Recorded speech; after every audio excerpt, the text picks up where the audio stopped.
كل ممنوع مرغوب. إن الحضور الكبير لظاهرة الكبت الجنسي في مجتمعاتنا سوف ينعكس مبالغة في الاهتمام والهوس بمواضيع الجنس بما يشمل الحياة الدنيا والحياة الآخرة. قد تأخذ هذه الاستجابة للكبت الجنسي منح الموت وتدمير الذات، كما أن الجنة وفقا للتصور الإسلامي السائد هي جنة مخصصة للمسلمين الذكور. وبصراحة لو كنت امرأة مسلمة لاعترضت على هذه الجنة ولم أرغب بها.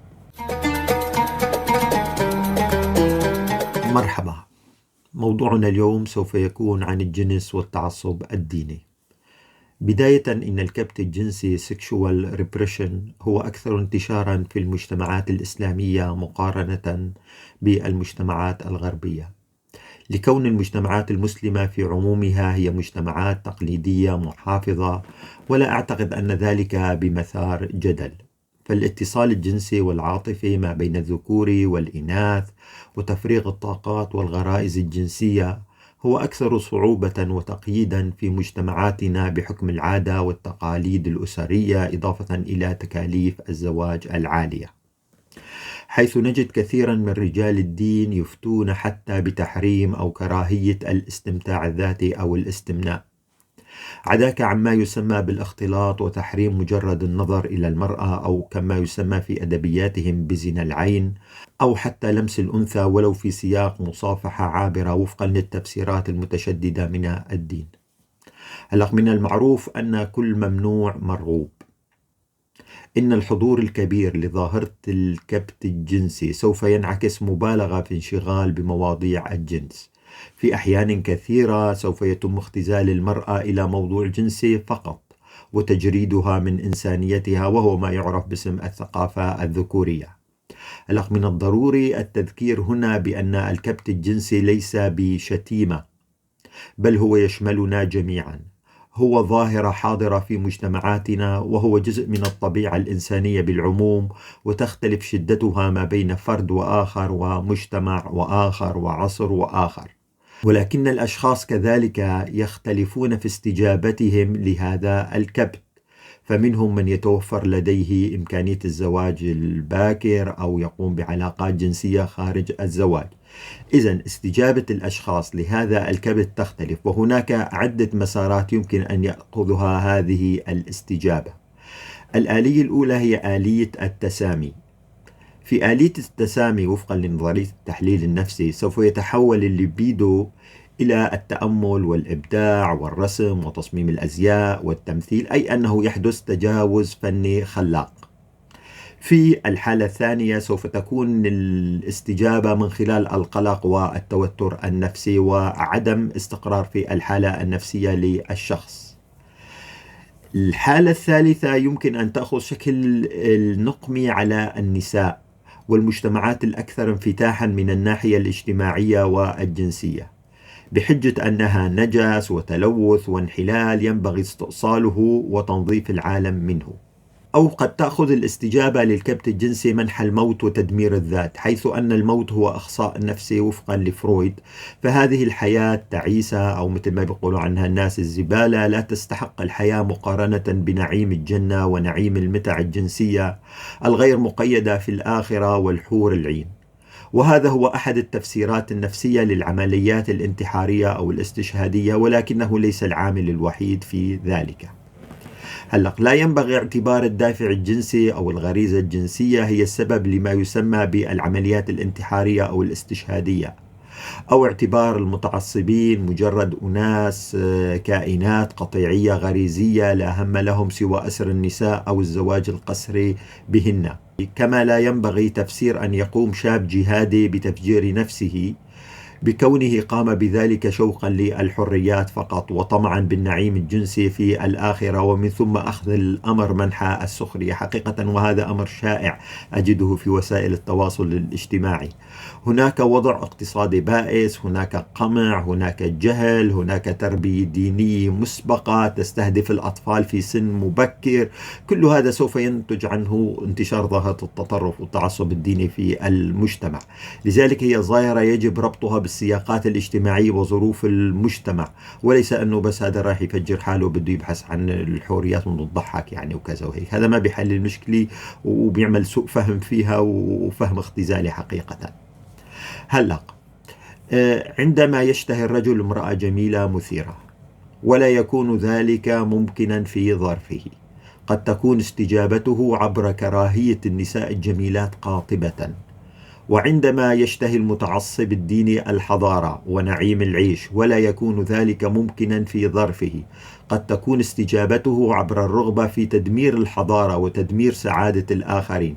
يعني بنقدر نقول أنه نوع من الغيرة المدمرة، وإن كان لا يصرح بها علنا، هي آلية نفسية قد تحدث حتى ضمن يعني الحيز اللاشعوري عند الإنسان. بنتقل الآن لمناقشة موضوع الإيمان باليوم الآخر وحياة ما بعد الموت. بالتأكيد هذا موضوع يعني أو جزء أصيل من الإيمان الإسلامي، وهو حقيقة يرتبط يعني مصدره هو مبدأ العدل الإلهي، أي ما دام الله سبحانه وتعالى هو عادلا والحياة فيها ظلم كتير والناس ما بتاخذ حقوقها وبتموت مظلومة، وبالتالي وجود حياة ما بعد الموت نوع من العدالة والتعويض عن الظلم الذي لحق بناس أو الناس الأشرار اللي آذوا الناس بحيث أنه يأخذوا جزاءهم. هلأ المؤمنون الذين يعملون الصالحات يستحقون الجنة وفقا للإيمان الإسلامي، هذا أمر جيد وأراه منطقيا. وأركز هنا على مفهوم العمل الصالح أو الصالحات، يعملون الصالحات، يعني كثير بالقرآن الكريم في يعملون الصالحات. هلأ شو هي الصالحات؟ هذا هو السؤال. يعني أنا برأيي الصالحات هي ما يتفق عموم الناس على كونه صالح. يعني ما في مجتمع أو شخص بيقول لك أنه العدل شيء ما كويس. على سبيل المثال يعني كل الناس بتقول لك، أو أنه مساعدة واحد جاء إطعام إنسان جائع، أو واحد على سبيل المثال مريض معالجته، عموم الناس عبر العصور والمجتمعات بيقولوا لك هذا عمل صالح. بالمقابل هلا انه واحد بيقول الصلاه هي عمل صالح، او الدعاء عمل صالح، او انك تطول دقنك عمل صالح، او انك تلبس حجاب هو عمل صالح. هذا عمل صالح وفق معيار فئوي بالمجتمع نفسه، بس عموم العصور وعموم المجتمعات وعموم الاشخاص ما بيتفقوا انه هذا عمل صالح. بينما ما يسمى مكارم الاخلاق او الخير العام او المنفعه العامه عموم الناس بتقول هذا صالح بكل مكان وزمان. وبالتالي انا اميل لتفسير العمل الصالح بهو ما يتفق عموم الناس على أنه عمل صالح، وهذه نقطة مهمة. يعني العمل الصالح ممكن عمل يكون مشين بمجتمع معين يتحول إلى عمل صالح وعمل عظيم في مجتمع آخر أو قضية فرد، وبالتالي لا يوجد معيار. هلأ إذا انطلقنا من فرضية العمل الصالح، إن من يقوم بقتل أناس أبرياء باسم الجهاد هو ليس عمل صالح. أنت عم تقتل ناس أبرياء موجودين بالشارع أو موجودين بالصدفة أو هيك شيء. إن من يقوم بسرقة أموال الناس والاستيلاء عليها باسم الغنائم هذا ليس عمل صالح، هذا عمل مشين. وأن تجبر امرأة على الزواج منك أو تقوم بسبيها أو استرقاقها أو ما تسمى بنساء المتعة الجنسية هذا ليس عمل صالح، بل إنه عمل مشين يجلب العار. قد يقول قائل إن مرويات السير والأحاديث والتاريخ الإسلامي بل حتى أن النبي محمد والصحابة كان لديهم إماء وسبايا عقب الحروب والغزوات. في التعقيب على ذلك أقول الفعل المشين يبقى فعل مشين بغض النظر عمن يقوم به، هذه قاعدة عامة. ومن يقول أن النبي محمد والصحابة قاموا بهذه الأعمال هذا شأنه ويقع عليه عبء التبرير والدفاع عن هكذا أفعال. أنا وعموم الناس نرفض تبرير هكذا أفعال، طبعا في حال ثبوتها. كما بده يقول هذا الأمر أول شيء مطالب أنه يثبت، الشغل الثاني مطالب هو يقوم بتبريرها وتفسيرها، وهذا ليس شأني بتوقع ولا أتوقع أنه يعني شخص عادي في العالم سوف يقوم بتبرير أو يعني مدح هكذا أفعال. قضية أخرى هون مشان نتجنب التفسير خارج التاريخ يعني أو التفسير المثالي اللي بشوفه كتير حقيقة منتشر في مجتمعاتنا. بيقولوا لك على سبيل المثال الفتح الإسلامي أو الغزو الإسلامي، غزوات النبي كان في سبايا وكان في قتل وكان في حروب وكذا، ينظر إليها من منظور وكان في انتهاكات بحق النساء وسبايا ويوزعوها. أوكي، أنا بدي أخذ هذا الأمر ضمن شرطه. الحروب عادة يعني في كل العصور يعني حتى أمد قريب باستثناءات قليلة يعني تترافق بهكذا أعمال سيئة حقيقة أو انتهاكات لحقوق الإنسان على نطاق جماعي وكبير جدا. وبالتالي مجرد أنا ما أقول غزو، مجرد ما أقول حرب، هذا أمر عمليا يرتبط بها عبر التاريخ باستثناء بالفترة الحالية، يعني تغير شوي يعني الموضوع. ما بدي بعد وقرب، يعني باخذ ما هي أكبر عملية اغتصاب للنساء في الحروب تمت في التاريخ؟ هي بالحرب العالمية الثانية. يعني بالحرب العالمية الثانية على سبيل المثال، عند السوفييت ما دخلوا ألمانيا قاموا باغتصاب مئات الآلاف، يعني التقديرات بين مليون إلى مليونين امرأة ألمانية تم اغتصابها، وحدثت حالات إجهاض كبيرة جدا في برلين بعد سقوطها. وهذا ما بعيد، يعني ما نبعد كثير. وبالتالي هذا ضمن منطق الحرب الشائع. أنا ما ببرر، بس بدي أفهمه ضمن السياق تبعه، هذا هو. وما بيرتبط فقط بالعامل الديني، يعني الحرب العالمية الثانية ما سبب ديني، بس بنفس الوقت ما بيبرر على سبيل المثال لداعش أخذ السبايا من اليزيديين. هذا عمل مشين وعار وجريمة يجب محاسبتها، ويجب عدم التساهل في أي تبرير أو تلميح للتبرير لها. يعني برجع الآن إلى موضوعي، الإيمان بالجنة. هلا الإيمان بالجنة هو ضرب من الإيمان بالغيب، وبرهانه خاص وشخصي بالإنسان. الإيمان بالجنة يقوم على مبدأ بسيط: إن كل ما تشتهيه أو ترغب به من متاع الدنيا سوف تجده بالجنة. يعني أنت بتحب تاكل لحم الطير، بتلاقي لحم الطير. بتحب لحم السمك، بتلاقي لحم السمك. بتحب يكون عندك نساء كتير، بصير عندك نساء كتير. بتحب تشرب الخمر، بتشرب الخمر. بتحب تطير بالهواء على سبيل المثال، بتطير بالهواء. بتحب تصير عصفور، بتصير عصفور. وبالتالي يقوم على فكرة التخيل، تخيل المفقود. فكرة أنه الشيء الذي لا تستطيع تحقيقه تستطيع تحقيقه، شيء أشبه بالسحر، وهي حقيقة فكرة مغرية. هلأ الإيمان بالجنة هي فكرة أراها ذات حدين. قد تكون هي فكرة مفيدة، عزاء للإنسان في هذه الحياة. يعني الحياة صعبة قاسية، فيها حرمان، فيها فقر، فيها معاناة، بحاجة لعزاء. والإيمان باليوم الآخر والجنة هو نوع من العزاء للإنسان المقهور، للإنسان الضعيف في هذه، المظلوم في هذه الدنيا، وتلعب دور هو إيجابي لنقوم، بتخلي الإنسان يصبر، بتخلي الإنسان يعني يستطيع يستمر بهالحياة هي. وهي فكرة خطيرة بالمقابل كذلك الأمر.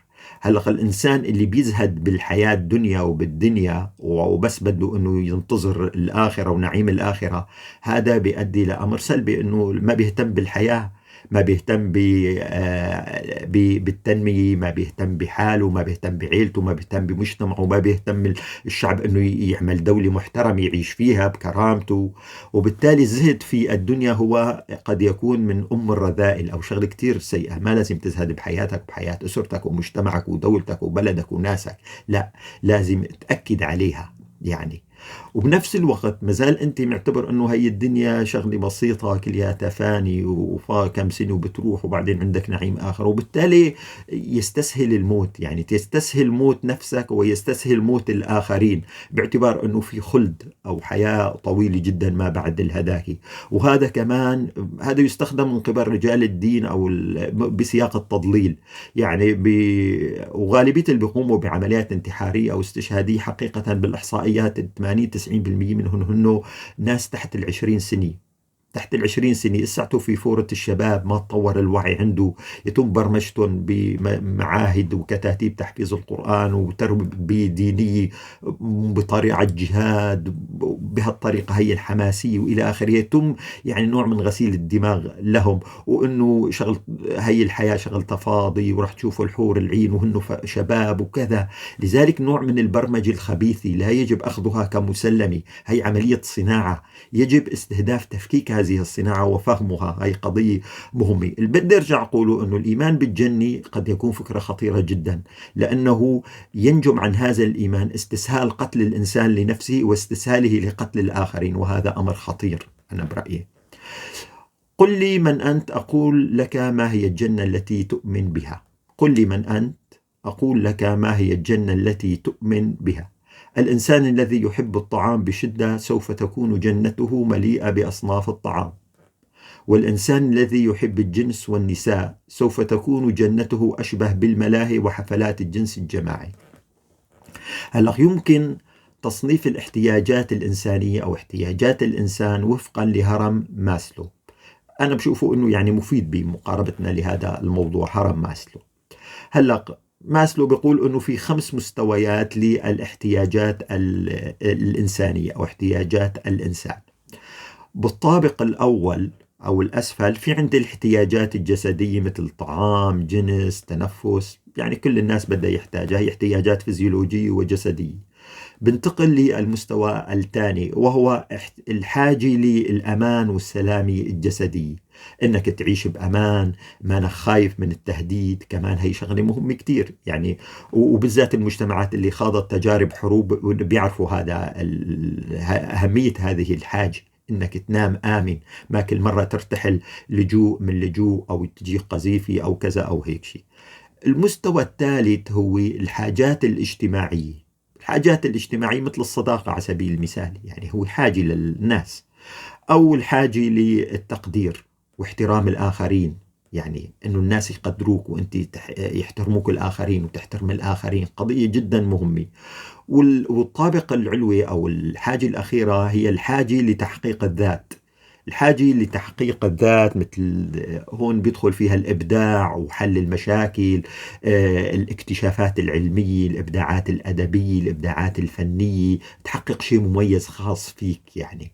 هذا كمان مستوى عالي من الحاجات البشرية، وعادة بيرتبط بمجتمعات يعني متطورة وحضارية ومتقدمة.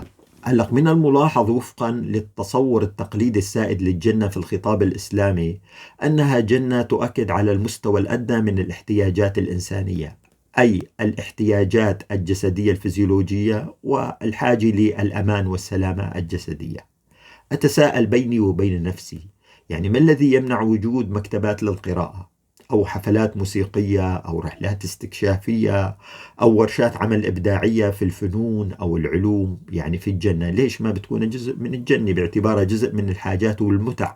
وكتير ناس تبحثها وتستمتع فيها وهي غير مؤذية ومفيدة، وكتير ناس بالدنيا حقيقة يعني هذا همها. وإذا بناخذ الفئة اللي عملت تغيير مهم في حياة البشرية بالصعود العلمي والاجتماعي وإلى آخره، جزء كبير منها تؤكد على الطبقات العليا من هرم ماسلو. بنتقل الآن لفقرة أخرى اللي هي الجنة وفقا للتصور الإسلامي هي جنة ذكوره، أي أنها مخصصة بالدرجة الأولى للرجال الذكور. هلأ يمكن تفسير ذلك أو فهم ذلك بكون مجتمع النبوة وعصر الإسلام الأول هو مجتمع ذكوري، يقوم على الحرب، يقوم على في تعدد زوجات، هو مجتمع طبيعة هذا المجتمع هو مجتمع ذكوري، وبالتالي انعكاس هذا المجتمع راح نشوفه في النصوص الدينية بالإسلام الأول.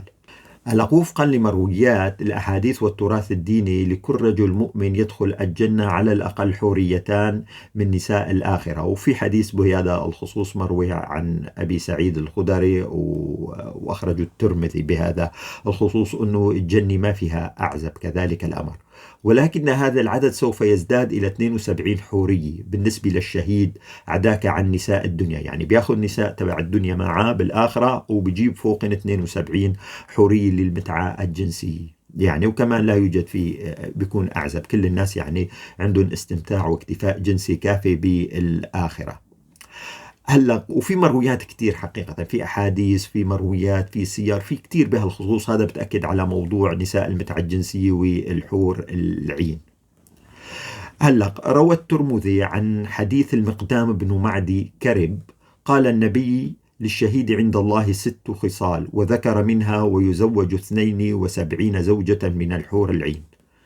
طيب أنا هون بتساءل، الرجل إنسان والامرأة إنسان، لكل منهما احتياجات ورغبات جسدية وجنسية، لماذا اختصاص كل هذه المتع والملذات الجنسية للرجال فقط؟ هلأ الرجل المسلم والامرأة المسلمة اثنيناتهم بيصلوا واثنيناتهم بيزكوا واثنيناتهم بيصدقوا واثنيناتهم بيدعوا، ليش هذا التمييز انه الرجل له كل هذه المكافآت الجنسية والمرأة ليس لها، واثنيناتهم بشر يعني بكل غرائز البشر؟ هلا أنا بصراحة لو كنت امرأة مسلمة لاعترضت على هذه الجنة ولم أرغب بها بصراحة، يعني مشان الإنسان يكون نوع من احترام ذاته، نوع من الصدق، يعني أي شيء بيميز ضدك، يعني أحيانا أنت لنقول عربي أو مسلم أو أسود أو أيا كان، وقت بيكون في تمييز ضدك بهذه الصفة أو لأنك امرأة حدا بيميز ضدك بترفض. وبالتالي أنا بشوف الاستجابة الطبيعية أو الموقف الطبيعي رفض هذه الجنة الذكورية التي تختص بمتع الرجال فقط، يعني وفيها نوع من التمييز ضد المرأة. في الحقيقة وردت إشارات لوجود نساء المتعة الجنسية ليس فقط في الأحاديث النبوية أو التفاسير، ولكن في القرآن الكريم، سواء بلفظ الحور العين وردت 3 مرات، أو من خلال أنه عبارات أخرى ذات صلة ولكنها للأمان. يعني كل الإشارات للحور العين أو النساء في الحياة الآخرة لم تخصص عدد محدد، لم تحدد لمن وكيف ولماذا وما علاقتها بنساء الجنة، أي يعني العلاقة ما بين النساء الدنيا والنساء الآخرة. ما يعني ما في تفاصيل عندي، يعني عمليا ما في تفاصيل أو معلومات كافية. وردت إشارات دون التفصيل تولت التفاسير والأحاديث وغيرها وهيك شيء، بس في إشارة يعني موجود هذه الإشارة. بهذا السياق بدي أتوقف عند تفسيرات رائدي وحديثي للنص القرآني، مثل قراءة آرامية سريانية للقرآن الكريم لكريستوف لوكسمبورغ. وفقا لكريستوف لوكسمبورغ، يعني الحور العين ليست هي نساء المتعة الجنسية، الحور العين هي العنب الأبيض، يعني زوجناهم بحور عين. وفقا لقراءته يعني أو تفسيره معناها روحناهم، زوجناهم روحناهم حور عين. الحور العين هي العنب الأبيض بالآرامية، معناها الآرامية السريانية العنب الأبيض. هلأ بقول واحد زوجناهم غير روحناهم، يعني وبتفهم هذا الموضوع. هلأ زوجناهم إذا بنقراها بدون نقط، وروحناهم نقراها بدون نقط، هن نفس الرسم. يعني زوجناهم مثلها مثل روحناهم إذا شلنا النقط. ومعروف أنه التنقيط هو لاحق، يعني التنقيط هو عملية تالية عقب العصر القرآني، وبالتالي هكذا يعني لبس وارد ويجب أخذه بعين الاعتبار. يعني والحور العين أو العنب الأبيض تعبير بالفعل موجود باللغة الآرامية السريانية قبل القرآن، ومستخدم وموجود حتى في النصوص المقدسة المسيحية. وبالتالي يمكن أخذ هكذا مقاربات للنص القرآني بعين الاعتبار. وبالتالي وزوجناهم بحور عين، يعني بتصير سنجعلكم ترتاحون تحت ظلال كرمة العنب أو عريشة العنب، وكل الناس بتحب ترتاح تحت عريشة العنب وكرم العنب. هلا بالخلاصة، لماذا موضوع الحور العين ونساء المتعة الجنسية والجسدية هو هام؟ لأنه ينبني عليه ما هو خطير ومؤثر في الحياة وواقع مجتمعاتنا. يعني لو كان القضية بس أنك أنت بتحب الحور العين وبتحب الجنة وبتحب يكون عندك لحم طير، حب يا أخي، شو المشكلة؟ يعني هذا أمر أنت بتحبه وأنت بتعتقد فيه وحقك، ما حد له عندك شيء يعني، ولا يؤذي الآخرين. واحد بيحب يأكل لحم طير، واحد بيحب يكون عنده 1000 امرأة في الجنة، شيء بخصه، شو بدي أعمل له يعني؟ هو اختار ذلك وهو يحب ذلك. أهميته هذا الموضوع أنه ينبني عليه ما يؤذي الناس أو ما هو خطير في الحياة الدنيا في حياتنا وواقع مجتمعاتنا. يعني ينبني عليه استسهال الموت، هذا الإنسان يزهد في نفسه، يعني يقتل نفسه، وهذا يستسهل قتل الآخرين وقتل النفس رغبة بالحصول على متع متخيلة ومؤجلة. هلأ لو شخص يؤمن أن له 70 حورية على سبيل المثال، أنه لقاء أنه أعماله الصالحة عم يصوم ويصلي ويتصدق وما يأذي حدا، والله بده يكافئه ب70 حورية. أوكي، هذا زلمة قناعته، هذا إيمانه، ما لنا دخل فيه، وهي شغلة لا رقابة عليها يعني. ليش؟ لأنه اعتقاده بالجنة وفقا للمنظور تبعه لا ينبني عليه سلوك أو تصرف مؤذي للآخرين. وشكرا لكم على متابعتكم.